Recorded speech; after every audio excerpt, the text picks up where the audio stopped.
Could you please pronounce your name correctly for me? It's Monica Holmen. Now, Monica Holmen is not an incredibly Norwegian name, but you're in Norway. Yeah. Is it Norwegian? From what I know, yeah, it is Norwegian. Yeah. Maybe the Monica part is inspired, I don't know, from the French Monique. I used to like to think so when I was a kid. All right. Your parents never told you where they got their name? No, I know there was some sort of disagreement as to what they were supposed to call me. I think this was their middle ground. Do you know what the other names were? One was Janne, and I don't know the other ones. No. I know if I was a girl, I was going to be Robin. That's a nice name for a girl, also for a boy. Yeah, sure. Well, my dad wanted to name me George Oliver so that my initials would have been God, and he would have been the father of God, and he enjoyed that. But my mother disagreed with that position. So, Yeah, I can see that. well, my father's also a priest, so he was really into that idea. And you wouldn't consider that blasphemy? He's an Episcopal. They don't think of the blasphemy is not a thing to them. All right. So first thing that interested me when I saw your Instagram page actually was you are a curator, a freelance curator, editor, writer, and concert junkie. Yeah. Now, the one that most interests me, of course, is concert junkie. I would imagine. Could you elaborate on that, please? Well, yeah, of course. It's not something that I do professionally. It's my hobby, so to speak. And the reason why I chose concert junkie as a word, it's because, of course, now with the COVID and everything, it's been this whole lockdown and no concert. But up until then, my sort of favorite pastime is going to concerts. You know, usually within literature, you talk about book autumn or all that. In Norwegian, they call it bokhøsten. But we also have this term called konserthøsten. So what's going to be up this next fall or this next autumn? And I would normally like Google around all the venues in Oslo, what's coming up here, what's here, open all the tabs in the browser to see what's happening.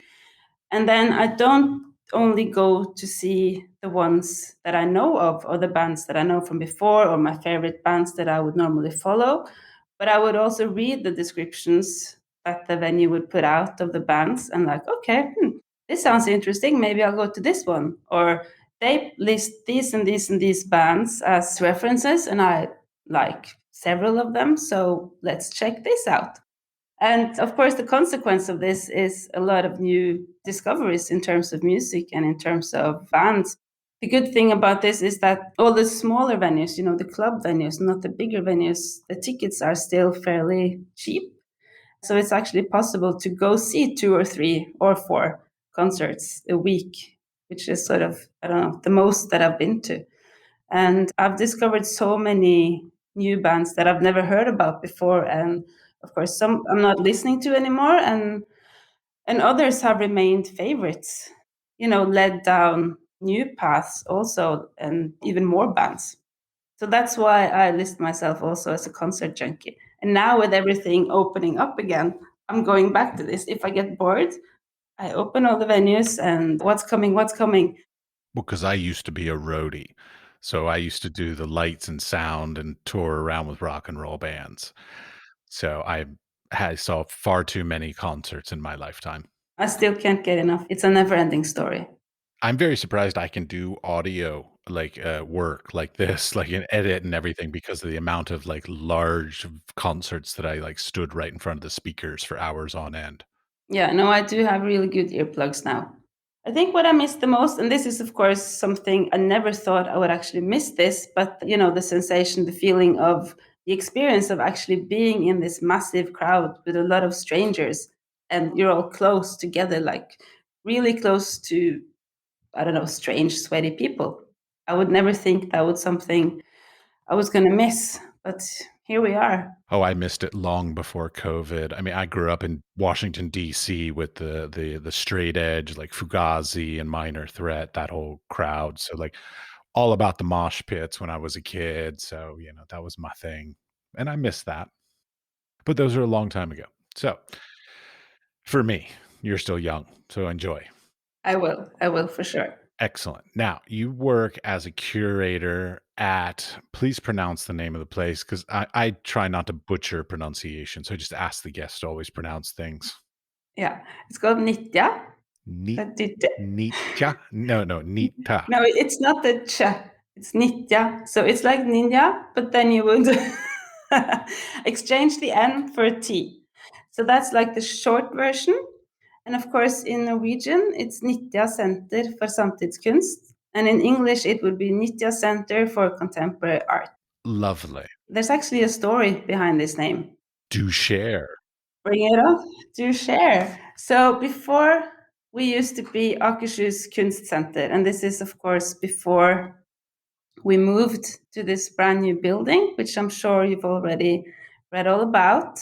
And the name of the previous institution, Akershus, is derived from a county in Norway called Akershus, which doesn't exist anymore. And that's another story with all the counties merging and everything. So when we, after 12 years of long work, and this is a whole other story, managed to get this new building built, three counties were merging and three municipalities were merging. And so all the geographical names ceased to exist in a way, or at least they didn't really give any sense. So then with the new building and all this, we figured, okay, maybe now we actually need a new name. So we started doing some research and we also asked around and we asked around on social media and we got these tips about there's this river going through Lillestrøm and in, I don't know, way back in like almost the Viking age, I think, or the Norse, not the mythology, but in Norse, the name of the river used to be Nitja or Nita. So this is how the name actually links our institution to the place where we're located geographically. So that's why, because being linked to where we are in Lillestrøm is quite important to us, and not having this name that doesn't really mean anything. And Akershus, as I said, ceased to exist. So that's why you're laughing. Well, I'm laughing because I'm sitting here like counties or cities or districts, or whatever you're talking about, like ceasing to exist and merging. Like that just doesn't happen in most places. Like I've in the I grew up in the United States and like they pretty much set their boundaries and that they were like, that's it, we're not changing for a couple hundred years. Yeah. So that's very odd to me. The idea of like, oh yeah, the counties and cities, they just merged. I know too little of all the processes, but of course they are political and there are some ideas that this is going to make things more efficient, it's centralizing, but I'm not so sure about that. But the point is, we have a new building and therefore now we also have a new name. All right, and the central idea behind the is it a Kunst? What is it? It's a center, so it's not a Kunst. It's an art center, and this is quite unique in the Norwegian context, I think, or not unique in the Norwegian context. This is unique for the Norwegian context.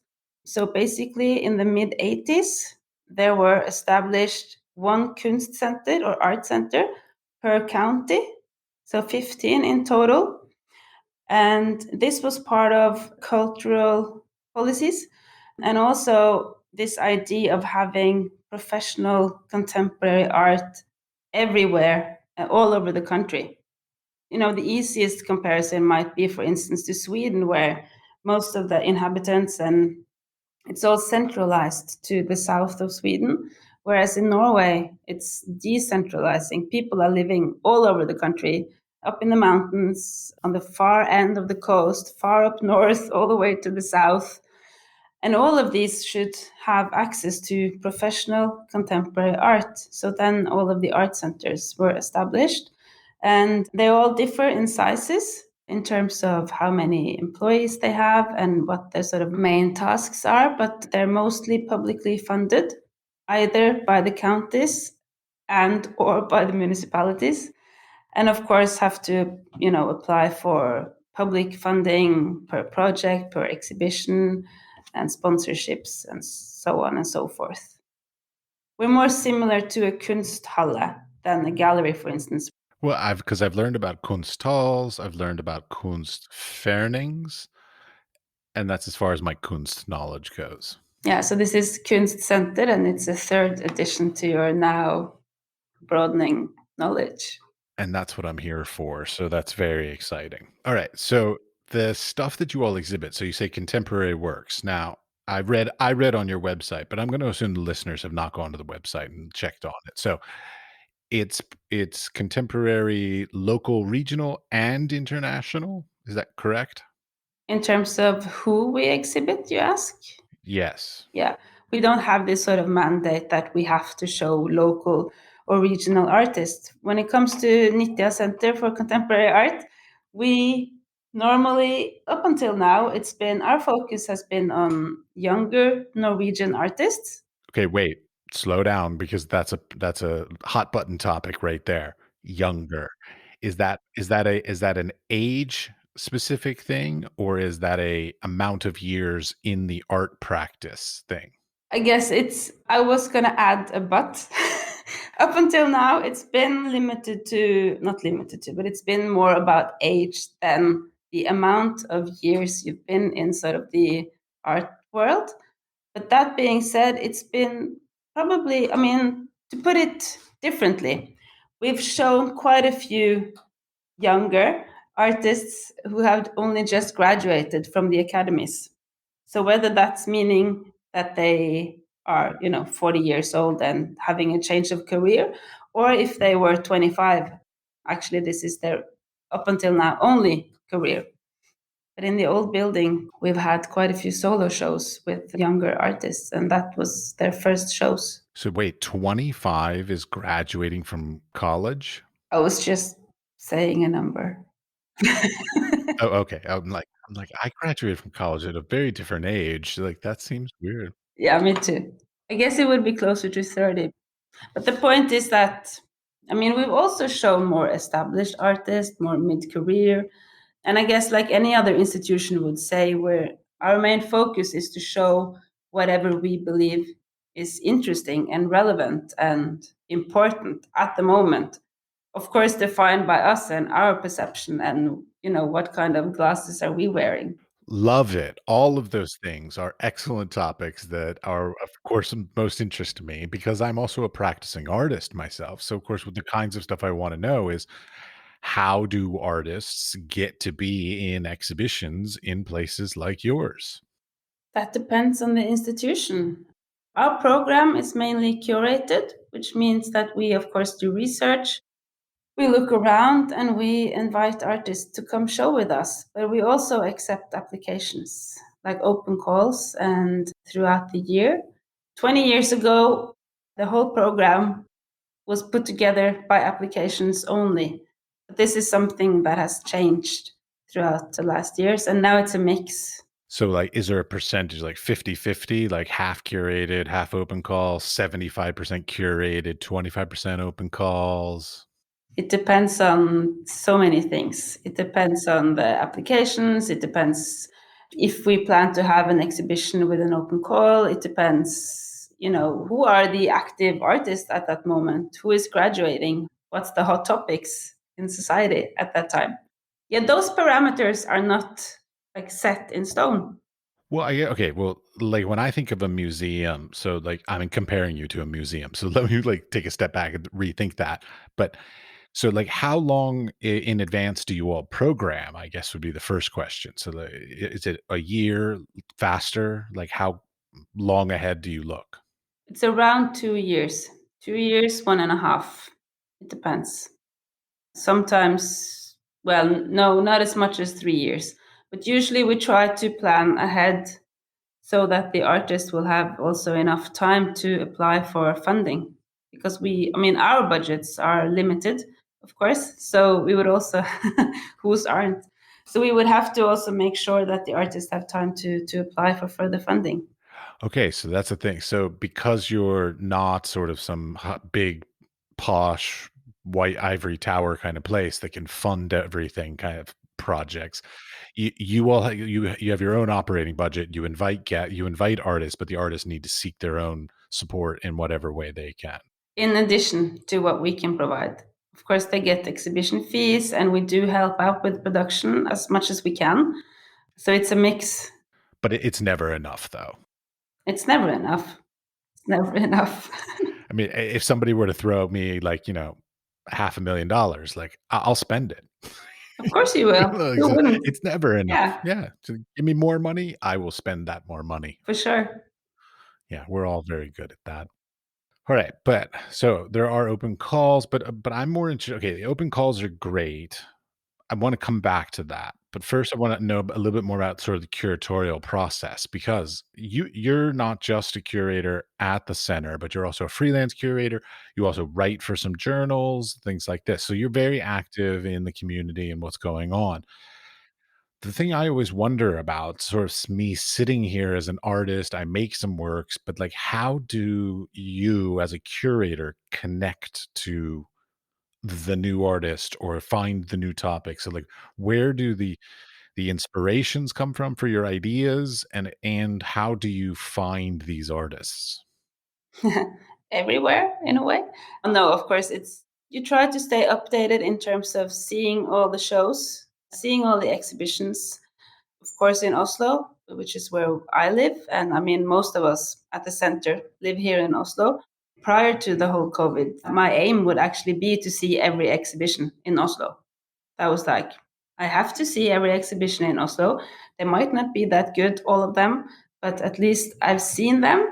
And then you know what's going on and you know who's working with what. And you get sort of a bigger picture of whatever's happening at that time.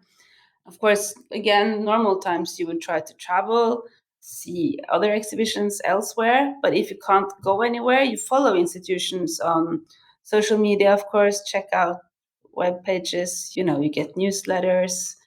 And of course, you stay in touch with people who live other places in other cities. And that's sort of the national context. And then you go to biennials and to see even more. Well, see, okay, my concern is this, like, and this may totally just be a me thing. Maybe nobody else feels this way, but I can make friends really well. So, like, I can show up at an art opening. I'll know everybody by the time I leave there. Like, I'm really good at being a social butterfly, but I'm really bad at keeping up with them.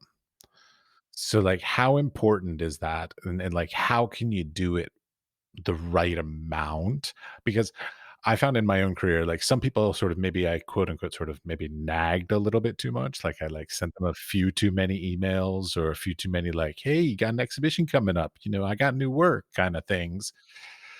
And then on the other hand, there are others that I probably should have kept in better contact with that I didn't, that I missed out on some great opportunities because, well, I screwed that up the other way. So like what's the right amount of sort of keeping connected? Well, I think that depends. It's individual. To me, I mean, I'm addicted to social media and to Instagram. I scroll my way through the day. And that's also, where you see things. And I appreciate both artists, other curators, institutions, galleries, everyone working in the art field sharing whatever they're working on, for instance. And for me personally, I would also easily sort of filter away whatever email I felt was too much, or okay, I don't have time to look at this right now, or you just scroll past it. Because at the end of the day, this is the most efficient way to actually to be updated. And of course talking to people. Talking to people, I mean, the network is always the primary, handshakes and conversations and stuff. I mean, that's of course. But well, okay, so let's take it a little bit step back. How do you all come up with your programming? So like you talked about like the interesting topics of the time and whatever's sort of the being talked about, like, but you have to plan 2 years in advance. Mm. So like how do you find the right topics that will be interesting in 2 years? That's a continuously ongoing discussion. We're a team here at Nitja, so it's consisting of Rikke Komissar, who is the director, and she's like me. She's constantly researching, scrolling, looking, seeing exhibitions, all of us are actually. And then it's Tor Arne Samuelsen, who is head of exhibitions, and he's also curating. And it's Martina Petrelli, who is also a curator. And then the four of us have this, at the morning coffee, we have this thing here at Nitya. We always sit down to have a coffee in the morning, and then, you start talking. If it's a Monday, you discuss whatever you've seen during that weekend, if any of us went to have, this gallery round. Did you see anything exciting? If you did, who, what, why? And sometimes that maybe fit into, some sort of vague idea of an exhibition that you're working on, or maybe it doesn't. And we do this, which means that some things can suddenly just pop up and it makes sense. And we also have regular meetings, trying to sort of pin down some, I don't know, keywords, or trying to discuss what should be the focus for this and that year, or should something be the focus? I mean, before the big move to the new building, we had in 2018 and in 2019, for those 2 years, for 2018, we had this sort of keyword or hashtag, if you want, navigations as a kind of, yeah, a hashtag is actually a good expression for something to pin all the exhibitions on. And it was quite loose and quite open, but still it gave us an opportunity to not just curate each and every exhibition within its own entity, but to also see the whole year as a whole. So the whole exhibition year actually made sense and mapped this bigger picture. And for 2019, it was structures. And of course, these are two words who can mean so many things depending on how you define them. But it actually also, yeah, wrapped everything in this totality, which was both limiting and also focusing in a way. It was good. Okay, so you just sort of just come up with like a theme or a topic for a year and then try and structure within that year sort of different ways to look at that topic. We did that for those 2 years and for half of 2020 because we closed the old building by the end of August. That was the final exhibition. And for the opening year in the new building in Nitja, we haven't had this sort of keyword hashtag thing. And the reason for that is that this is the opening year. Maybe this is not the year where it's, right to sort of narrow it down to one single word. Maybe it has to be something else completely. Well, okay, but then beyond that, one of the other things I think about when exhibition spaces are trying to prepare their programming for the year, what other kinds of considerations do you take into it? I'm going to be really stupid. I had this conversation with a director of a museum one time, and they told me like, well, in the summertime, they try and do cold color palettes in order to cool people off. And in wintertime, they try and do warm color palette exhibitions. I mean, it was really OCD to go quite far extreme. But like, do you all take into what kind of things do you take into consideration when you say, okay, we want to have an exhibition of this person? And then when you try and choose like when in the course of the year, how does that even, like, how do you construct those ideas? Well, we don't curate by color, that's for sure, or palette. Maybe the only thing is that it might not be so wise to have, a video exhibition during summer. Just because who would want to go inside in a black box to see a film when it's blistering? If it's very well air conditioned, I would gladly do it. Yeah, yeah. Okay, I see that. No, it's more about, finding sort of a rhythm throughout the year. Maybe it has to do with doing a solo show and then group show, alternating these kind of formats, or maybe it has to do with one exhibition is more political or societal in a way, and then it's nice that the next one is more into the more formal aspect of visual arts. It depends. It's not really one set answer to that. I think it depends on the exhibitions you're supposed to puzzle together. Of course. Yeah. No, I mean, but I was asking your experiences of doing this. So like, that's all. Yeah. Well, okay, but you brought up group versus solo shows. Do you all also have like some sort of structure of saying like, okay, we do 50% group shows, 50% solo shows, or or do you have like, I guess because you're also like somewhat government funded. Well, I call it government. Anything where it's tax money pays for it. It's government. So whether it's local tax money or government, federal tax money, it doesn't matter. But It's regional. regional, okay, you're regionally funded. Well, are there parameters of like things you can and cannot do, or things that you have to try to achieve? Do you have like targets of like, we're not going to fund you unless you get X amount of my like certain gender or amount of people through the door? Or I mean, I know of all these things for other grants and other places that they, footfall and attendance and certain amount of women or minorities there, or whatever kind of characteristics that people have to meet for other funding. No, no one's telling us what we can't and cannot show, and no one is telling us what we can't and cannot do. We are functioning very well on our own, and we have to. Otherwise, I mean, that's the only way we can be a professional institution for visual art. That being said, of course, politicians do have their wishes and their wants. Wait, does that happen? Do politicians come and say, "Hey, I've got this great artist that you should exhibit. You should just should have a show of this person"? Does a politician ever come and say that? Well, maybe it's been said, but I mean, that doesn't necessarily mean that we act upon that. Of course, we don't. That would be horribly inappropriate. Yes, it would. And so we've never done that. Okay, very, very clear. Yeah. But I guess this is also, it's more about who should the institution be for and what function should the institution have in society, which is something that's really important to us here at Nitya. I mean, of course, we want big numbers, but not because the politicians tell us to have big numbers. But I mean, why else are we working here? We're not making exhibitions to not be seen. Well, that's a great question. I mean, so what kind of answer have you come up with for, so like, what is the purpose of having these exhibitions? That's like asking the meaning of life. No, I think the purpose is, of course, to show really good contemporary art that in some way make you think, makes you reflect upon whatever the artist is dealing with, but also to show art that triggers something in who's ever experiencing the art.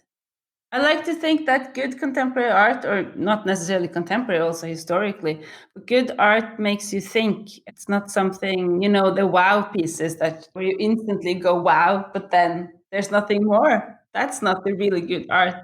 Well, I can think of a lot of art that I've seen that I continually think about and I continually dwell about how horrible it is. The absolute shit has no merit whatsoever, and yet I can't keep dwelling on it and I keep thinking about it.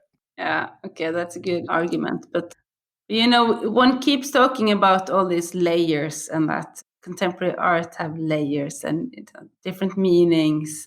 And it's, to some extent, it's a cliche, but also if it's not multifaceted or if it only has one dimension, then I dare say it might be a bit not boring, but it stops. You hit an end at some point and there's nothing more there if it can be perceived in different ways. I'm also interested, you have freelance, curator, it's kind of obvious, we kind of been talking about that, but editor and writer. I know what a writer is, but so like when you say editor, what does that like? So you edit writing, like what? Clarify editor and writer for me. Yeah, I've been co-editing this Norwegian art magazine for 10 years, Kunstforum, which is currently, well, not dead, but at least lying down with a broken back, as we say, due to budgets and funding. But I did that for 10 years. That's also where I started my whole writing.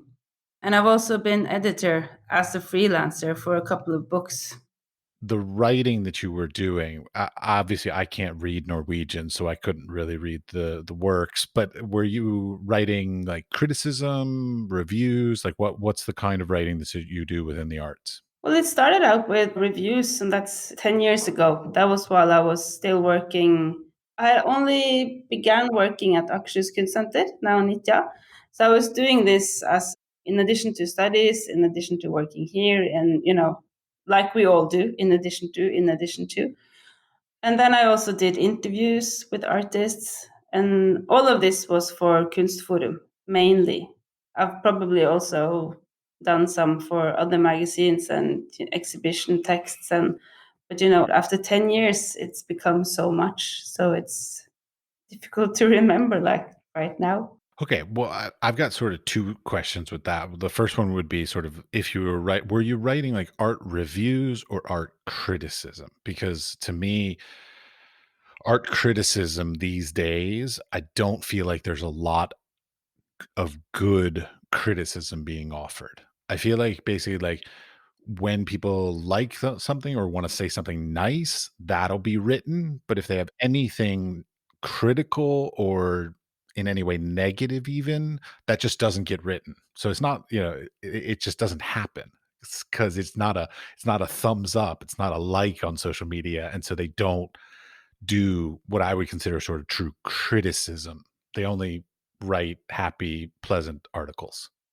I would say, I mean, I didn't really write art criticism as such, but I wasn't afraid to, be slightly critical if something should be like pointed out, but I mean, you don't want to be too negative, and I don't really think that's not serving either the artists nor the institution, or the larger conversation about art. I totally agree. Criticism should be constructive, not just malicious. I think it's important that art reviews or whatever writing about art can sort of inform, the public conversation about this. I used to do art review slash criticism years ago, like 20 years ago. And to this day, there's this one artist that literally still like hates me because of a not positive review I did of them 20 years ago. Personally, I'm just like, get over it. But they haven't gotten over it 20 years later. So I don't write art reviews or criticism anymore. It's not really compatible with being a curator, and also not time wise either. But I always found it more difficult to be critical towards if it was a solo show, and to be critical towards, the artist's practice, compared to being critical towards a curatorial concept. Because if it's a curatorial concept, then in a much larger extent, the curator has said, this is my intention, this is my idea, and this is the answer to that concept and idea. And so then, as a critic, you have more to discuss in a way. But the artists are not necessarily saying, this is my idea, this is my, they're often more vague, which is also a good thing. But then, what do you criticize? oh, we can always criticize, like, but I mean, we're human. We always criticize and judge and whatever. That's just innate in our beings, unfortunately. But but within that, okay, so like you have edited text also. You were talking about like even like statements for exhibitions and stuff like this. I am utterly fascinated by those because I am horrible at writing them. So how do you come up with like the right, I don't know, quality of text, the thing you're trying to express? Like what's the thing you're trying to achieve when you write for with an artist? Depends on the artist. All right, how can I clarify that? Okay, give me an example. So tell me an experience that you had in doing some text with an artist that either went really, really well or went really, really wrong. I'm really bad with remembering exact examples, so I need to be more general about this. But I guess when I've been doing this as a freelance, you're usually asked as a freelance writer, would you help me please with writing this exhibition text? And then either I've written it, from the scratch, but still it's an artist asking for a text, so you want them to be happy with it also. But then you also have to be pleased with the text, of course. Other times they've come to me with, I have this draft, I want to say this and this and this. It doesn't really make sense, or I need some help putting it all together. And then I can go in and sort of try to put it together in a better way.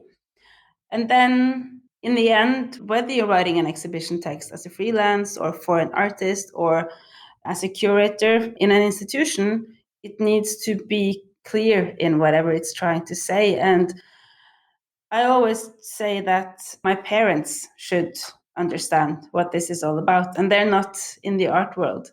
So that's sort of the big test. Can this pass with someone who doesn't know art, who doesn't know your project, but can still read the language? And if it doesn't, then it has to be redone. Well, I mean, because that's where I'm getting to the point of this is like, I remember when I was a kid, I grew up around the Smithsonian Institution in Washington, D.C. And I remember going into exhibition halls and they had these big text on the wall.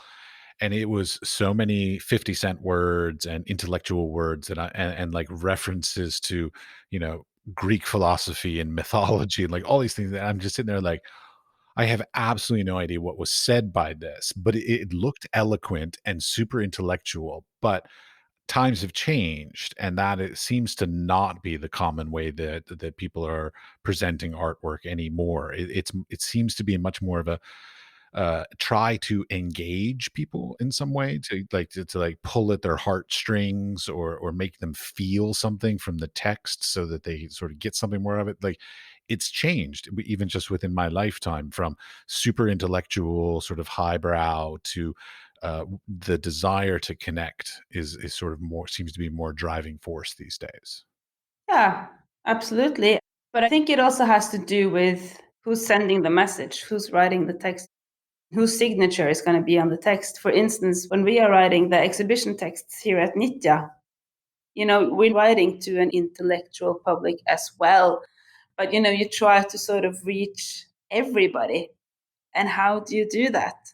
And then it's this sort of balance between saying enough, but not over explaining whatever you're showing, and also not saying too little so that normal people get scared away because they get the sensation that, okay, I don't understand this, I'm just going to go. And then you want to connect with those people. You want to sort of give them something to hold on to, and you want to give them a way into the exhibition or into the concept or into the artist's practice. And then you really need to be really clear about whatever you're writing and communicating. Oh yeah, I do portfolio reviews also online.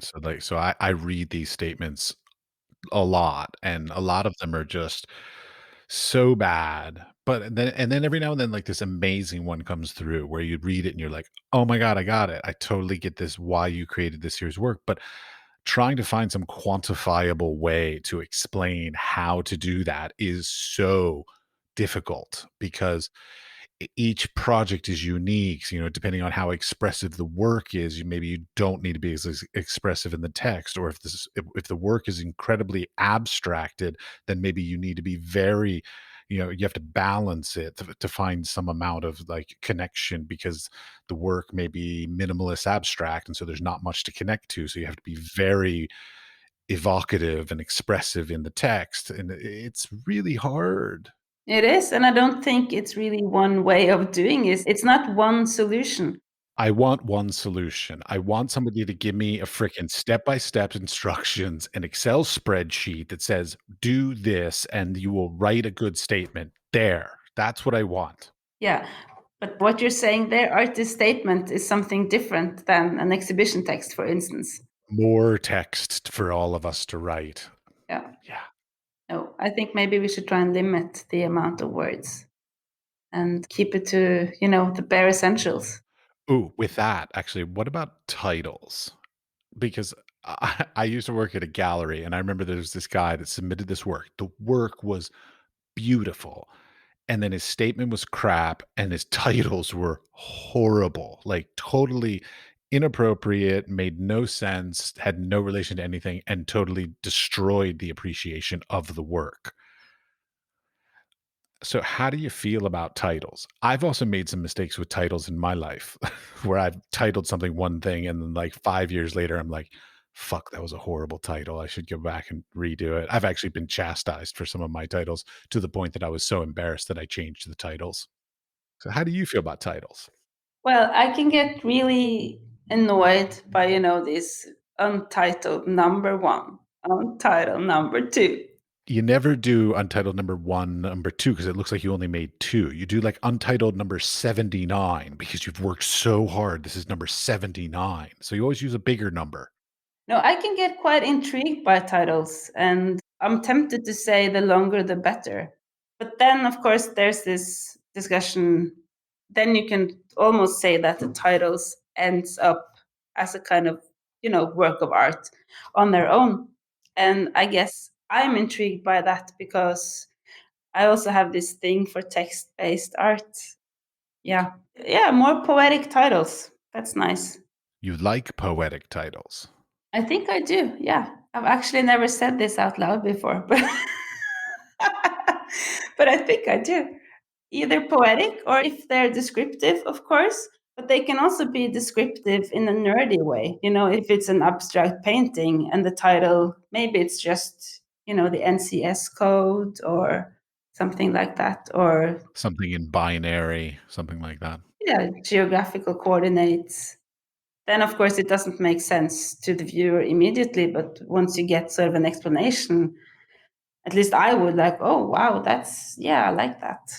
Oh, well, like GPS location or that's to me, that's a very legitimate title for a lot of works kind of things. But like I'm thinking of just like the really ridiculous titles. But anyways, so I want to go back to you. We talked about open calls because I'm fascinated by this. Because don't get me wrong, Norway is a fascinating place. I would love to exhibit there at some point. So I want to understand, like, so what's your process for doing open calls? Like, I've never, I should be clear on this. Like, I've never applied for exhibition. I have, well, no, I should rephrase that. I have applied for exhibitions. I've never received exhibitions, but mostly because I don't even understand what they want. So, like, when you do an open call, what is it you're looking for from us? I guess that depends from on the open call. But for instance, we recently, the past exhibition here, the previous one, sorry, was called Welcome to the Jungle. Guns N' Roses, love it. Yes. And for that exhibition, we actually had an open call. And the reason for that was we wanted applications and also art projects to get projects dealing with a specific topic, a specific subject matter. So the idea for that exhibition was to do or to present projects that in one way or another could sort of connect to Lillestrøm and to the city. But also, of course, projects not necessarily talking about Lillestrøm or the local aspects, which was also or could be seen as relevant in that context. So then we went out with an open call specifically asking for projects that in one way or the other could deal with this. Yeah. So that was a really specific open call. All right, I guess what I'm thinking more of goes me open calls that have a topic or like they're going to be a group show. Those are kind of easy because you just make sure that your work is actually relevant because I'm sure you get all kinds of crap that has nothing to do with the topic, even though you were very clear with the topic because I know that happens from my own experiences. But I'm sort of more interested in the solo show kind of a thing. So like if somebody were going to propose a solo show at Nitja, did I pronounce it correctly? Almost Nitya. Oh, so close. Okay. I tried. I tried though. We tried. What kind of criterias would say like, okay, that's an exhibition that is relevant to being exhibited at our space? I think maybe that more falls into us saying that we would happily receive, resumes or portfolios throughout the year, which is, I don't consider that an open call as such, because to me, with an open call, you go out and you say, we're looking for this, we're looking for this. And then you have some sort of checkpoints that you're searching for. Well, currently on your website, it actually has an open application that just says, here's a floor plan. If you have an exhibition you want to put in there, email us. Yeah. So like that's what I'm talking about. Yeah, I see what you're saying. But this is more of an invitation to just to say that we would happily receive your portfolio if you do have an idea for a like perfect solo show, or if you do have an idea for a group show. And this is also because after all, we're only human. We can only be one place at a time. So there's no chance we're going to be able to see whatever is going on out there, everything. We can't keep up with everything. So this is why we have that out. Well, and that's the thing that like Yeah. we as practitioners who create artwork, we think that curators have the pulse, like they're keeping in touch with everything. And we're always sitting around going like, But why are they not keeping up with me? I understand that some people can feel that. And I mean, we do want to keep up with everything and we do want to be everywhere and we do want to know what every artist is working on right now, just in case it's something super relevant to us, to our exhibition, to the institution, to whatever concept we are working on at that time. That's not possible. It's physically impossible. And I've aged out of your place. I'm too old, so it doesn't matter. Yeah, so this is why we have that out. Yeah, because I mean, like, I've looked around at places trying to think, like, oh, I'd love to do an exhibition at this place, and I don't even know where to start to create a proposal. Like, I guess the question is sort of like when somebody writes a proposal like this. So let's say somebody did write a proposal, and let's say it was a good one that you all liked.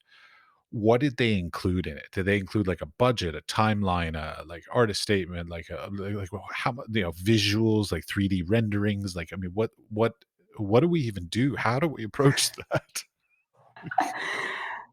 Well, I mean, if it's well worked through concept and not just a jumble of JPEGs put together and randomly put together in a PDF saying this is my recent work the past 10 years, you of course make a stronger case for yourself. And if it's a budget, which makes sense, we see that it's something that we afford, or if we see that, okay, maybe our budgets are not big enough, but this is such a good project that it would receive funding for sure. I mean, all these things helping it to be a more realistic project would, of course, help. But then in the end, it all comes down to, do we think this is an interesting project? And I don't have the parameters for why it would be an interesting project. And does it make sense within the year, even though we don't necessarily always curate with this hashtag or this overall theme, we still like to think that a yearly program makes sense in a way. And then of course all of us have to agree. There's four of us. It has to be unanimous. I'm tempted to say yes, but That's tough to get 4 people in the art world to all agree on one thing. yeah, but we are likable, a mass of people, and we usually agree, and we can be won over. We can discuss our way to unanimous decisions. All right. Last 2 questions that I generally ask everybody. The first one would be, could you tell me the names of 3 contemporary artists that you're looking at? I've dreaded this question. It's not possible almost. I have some name. You can name more than 3, it's fine. It's just a random number I made up. Yeah, I know. And it's normal to just name 3. Okay, fine, I'll change it up for you. 5. There. Yes. Win. No, one of the ones that I want to mention is actually because I'm really looking forward to, and I'm hoping to go to Bergen this summer to see a solo show by Lars Korf-Loftus. He's a really good painter. I worked with him before. It's this maybe a bit weird combination of, he's portraying big gay men, but he's also painting like old cultural artifacts called ølbolle in Norwegian. So it's this sort of, it's not a glass and it's not a tray, but it's something that you drink beer from and then you pass it around. As a big gay man. No, no, not as a big gay man. So you pass around a big gay man to drink from? Is that right? No, it's not. It's the 2 different motifs in his work. I find his work to be something completely different from the rest, that it stands out from the masses today. And so I'm really hoping to be able to, take the train to Bergen and go see this show. I'm really looking forward to that. And when he was part of a show I curated together with Bjørn Hatterud at Akershus Kunstsenter 2 years ago, he was showing this small pastel drawings of, again, big gay men taking selfies in the mirror.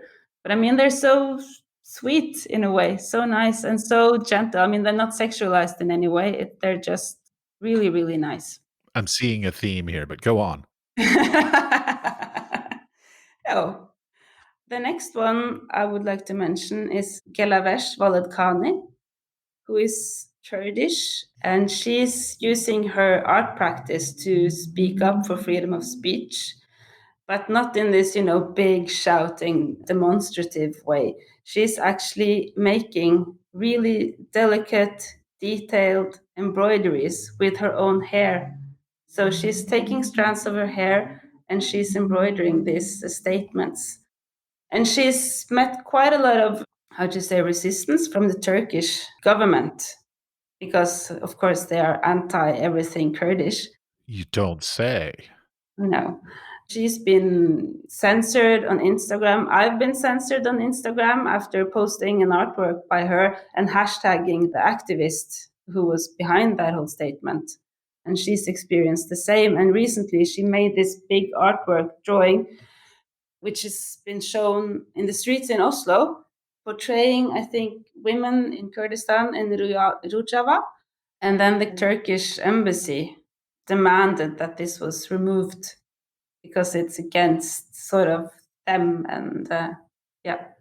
I lived in the Middle East. I'm aware of the sort of them and the other kind of battles. Yes. I don't agree with any of it, but Yeah, whatever. no, it's completely bullshit, everything. Well, I mean, the differences between them are so minimal. Like, it's just ridiculous. So yeah, I'm not a fan across the board of any sort of party, organization, culture disliking another one for any silly, minute reason. I think that, and I'm sure I'm going to get so much hate mail for that one, saying that like the Turkish Kurdish thing is a minute thing, but whatever. That's fine. I will stick to my position. Yeah. Another interesting painter that I'm currently looking at is Rikke Komissar. She's not only painting nature and landscape, but she's painting with nature. So she's living in Oslo, but outside of the city center in Sørkedalen. And she has her studio in the woods behind the house. And she's working outdoors all year round. And she leaves the paper outside overnight and she's making watercolors in the river, not just with water. And the fact that she's leaving them, overnight and during whether it's cold or warm is that you can see frost bites or trails from snails. And, it has all these coincidences that you're not really, as an artist, she sort of gives some of her authorship to nature. And of course, this also relates to me, at least. This is relates to the tradition of plein air painting, but it's something completely different than just standing there painting the sunsets or the fancy mountains or whatever. I find it quite fascinating and also a bit brave in a way, giving up control in that way. Sorry, I laughed because I love the term fancy mountains. I'm thinking of a mountain in a nice ball gown or something like a fancy I was going to say big, and then sometimes words just completely escape. majestic mountains was like, there Majestic. you go. Fancy sounds very I was picturing them like all dressed up for an evening out. But anyway, Yeah. No, Yannick's work is literally down to earth, like literally. cool. She's been showing like massive canvases covered in dirt and paint, and we had to roll them out really carefully so that not all the dirt would fall off because it was part of the work. So straight from the woods into the white cube. Yeah. Yeah, there was somebody in my graduate program that was doing photograms by putting rolls of photographic paper under the water in a stream and then letting the light go through the water and hit the photographic paper. And then that sort of just created its own unique thing. It was, fun, fun work. Good work. Yeah. All right. Did you have one more? Because you wanted five. Yeah, no, this is only 3, isn't it?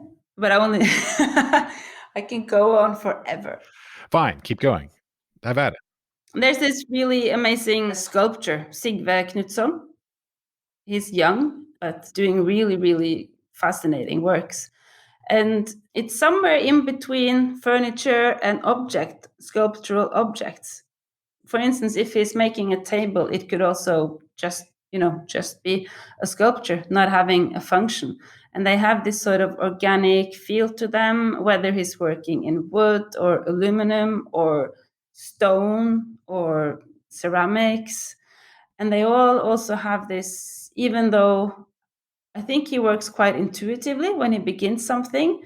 I also once asked him, why did you do this in wood and why did you do this in stone and those sculptures in aluminum? But then he's like, okay, so this piece of wood was interesting. I wanted to do something with that. And this piece of stone was intriguing. So I wanted to do something with that. And I like that intuitive approach.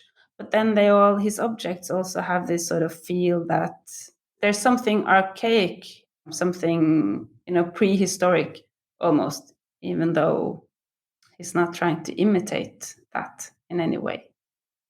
So, yeah, speaking about what we talked about earlier, having this thing within art that is something you can't quite put your finger on, but it's something intriguing. I think his work has that in a way. Sorry, whenever I hear people describing people's works, I'm always like, would anybody ever talk about my work like that? Like, does my work hit those points? And like, yeah, I'm just being selfish and egotistical. Go on.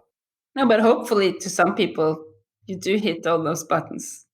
I mean, I'm sure there's a ton of people out there who are disagreeing with me completely in these names. I'm sure. Absolutely sure. There are a ton of people that disagree with everything that I say as well. So it's perfectly fine that it's your opinion and you have every right to it. Doesn't mean you are correct, but it's your opinion and you're sticking to it. Yes. Okay, I'm gonna name one last just because he's amazing. It's Igshan Adams. He's South African. Of course, we worked with him as well, and it's really fantastic to follow him on his journey in the art world. He works with textile and beads, and he's weaving. You could call it carpets, but they're not. Of course, they're like two-dimensional textile works, and they're imitating prayer rugs, Muslim prayer rugs. By doing this, he is dealing with several aspects by being gay, by being Muslim, and what all this means, and also living in South Africa with everything that entails in terms of discrimination, racism, segregation, and everything. Then he's just making these most poetical, beautiful pieces. They make you think also, really. All right, lovely. Last little bit would be any advice for the next generation? The next generation of curators or critics or writers or artists or whoever. Whichever one you feel that you have the best advice for. I think the main thing is to just, be active, go get out there. If you want to be a part of this and if you really want to work with this, you have to just work a lot and be around. Make sure that you're updated on whatever's happening and say yes to every fun assignment, every fun job, project, whatever comes your way, whether it's poorly paid or not paid at all, or if it's good paid. No, but I'm serious. You never know where the next project is going to take you. Okay, wait. Just to clarify, you're talking to curators at this point, right? Yeah, mostly. Okay. Okay, good. Because I'm thinking like there are some opportunities that people have offered me to exhibit as an artist that I'm like, no, I'm not showing at your coffee shop. No, I'm not saying that people should work for free. That's absolutely not what I'm saying. Everybody should get paid for whatever work they're doing. But on the other side, speaking of the next generation, and when you're young and you're trying to get somewhere, if you expect to be massively paid for every project you do, and you're going to say no just because you don't get paid, then you might not get anywhere. And I'm speaking from my own experience. I mean, I've worked so hard for so little money on my freelancing stuff, but good things have come from it.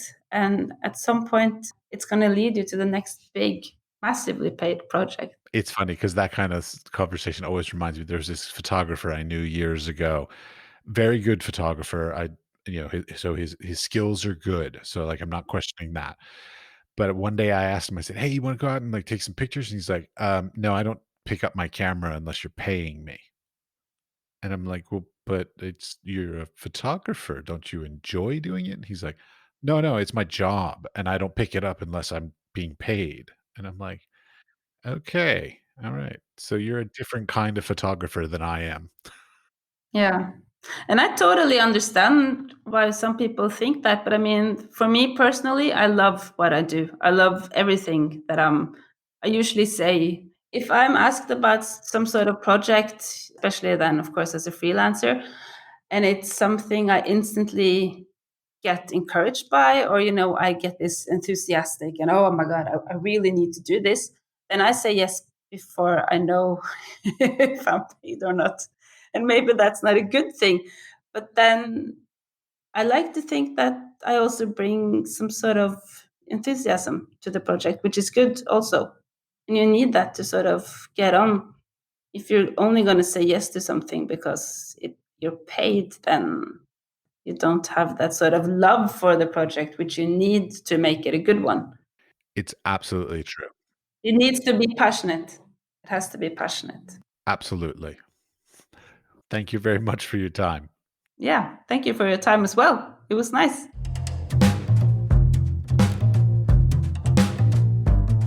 I hope you are enjoying and learning from the stories, experiences, and advice of our guests as much as I am. If you like the podcast, we would appreciate a 5-star rating, and a nice comment would be greatly appreciated as well. Please be sure to tell your friends to listen and subscribe. You can subscribe on Apple Podcast, Spotify, or wherever you get your podcasts. We are produced by 5014. Audio editing is done by Jakub Černý. I am your host, Matthew Doles. And for more information about the podcast and our guests, please visit our website at wisefoolpod.com.